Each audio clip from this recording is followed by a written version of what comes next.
Nama saya Cik Johari. Dia panggil Abang Jo lah.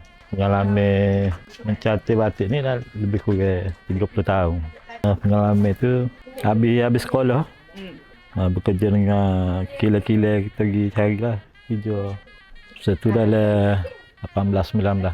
Habis SPM. Okay, kena ni lah, kena jaga liling. Jangan bagi keluar lah ubat-ubat. Nak kalah dia.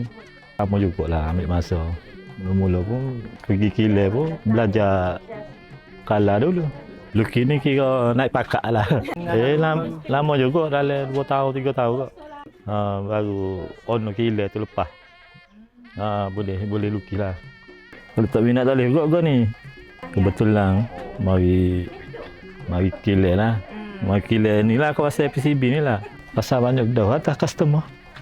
Dia minat bunga warna, bunga besar, bunga kecil. Macam-macam kita buat ekstrak, tapi bunga tu duduk lah. Ni kena jaga lilin ni lah, macam ni kasar sikit. Tak boleh ni kasar ni. Dia cantik macam ni. Dia serata. Dia macam timbul macam ni.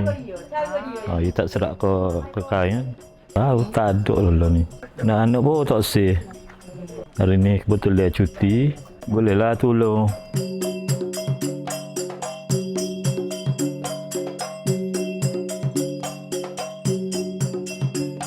Bisnes Tarmizi Batik ni merupakan bisnes daripada legasi ayah saya, yang mana kita ada kilang batik sendiri juga.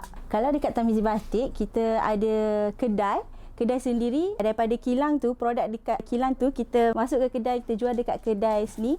Kedai kita ada 2, satu dekat Bazar Tok Guru dan satu dekat Jalan Bayan, Kota Baru, Kelantan. Lepas tu kita juga jual secara online. Macam mana saya mula berminat dengan bisnes ni? Masa tu saya lepas habis sekolah, saya tolong ayah. Bisnes ni boleh ada potensi lagi. Saya dah minat berniaga tu. Kita masuk dalam bisnes ni, kita onlinekan bisnes ni. Macam tu. Okey, kalau untuk pemasaran, kita punya target kepada penjawat awam dan swasta. Kita dekat Tarmizi Batik, kita nak memperkenalkan lagi batik Malaysia, sebab batik bukan pakai semata-mata tapi warisan kita.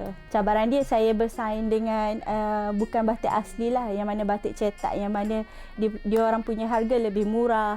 Tapi kalau batik asli, kita punya proses pun dah panjang kan. Saya harap batik ni kekal relevan walaupun di era digital sekarang.